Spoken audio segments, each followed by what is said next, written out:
आता बघूयात मुंबई पुण्यातल्या टॉप 9 बातम्या। कर्जत यार्ड पुनर्बांधणीसाठी सलग ब्लॉक घेण्याचं नियोजन। 24 ऑक्टोबर ते 1 नोव्हेंबर पर्यंत विशेष ब्लॉक असणार। कर्जत खोपोली दरम्यान अप आणि डाऊन लोकल सेवा उपलब्ध नसणार। मुंबई पुणे द्रुतगती महामार्ग 10 पदरी होणार। मार्गाच्या 10 पदरीकरणाचा प्रस्ताव अंतिम टप्प्यात। MSRDC लवकरच राज्य सरकारकडे प्रस्ताव पाठवणार।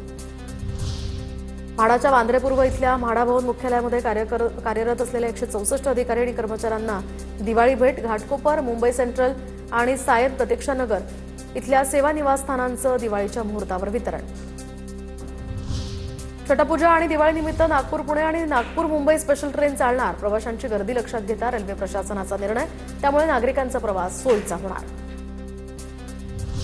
मंगलप्रभात लोढा यांच्याकडून छटपूजेनिमित्त जुहू बीचवरील तयारीचा आढावा। जुहू बीचवर छटपूजेची पूर्ण तयारी झाली का आणि झाली नसल्याचा आयुक्तांना विचारला सवाल। फटाक्यांच्या आतिषबाजीवर निर्बंध धोरण आखण्यासाठी ऑनलाईन याचिका। एका पर्यावरणवादी संस्थेकडून कोर्टात धाव।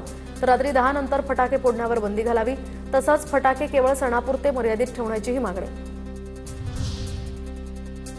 पिंपरी चिंचवड शहरामध्ये 22 ठिकाणी चार्जिंग स्थानकं उभारणार। नागरिकांना विद्युत वाहनं चार्जिंग करण्याची सुविधा महापालिका उपलब्ध करून देणार। खासगी कंपनीला काम देण्याची प्रक्रिया आता अंतिम टप्प्यात।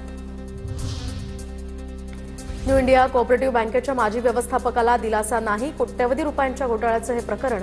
गुन्हा दाखल करण्यात आलेल्या बँकेच्या माजी व्यवस्थापकाला दिलासा देण्यास मुंबईच्या किल्ला कोर्टाचा नकार।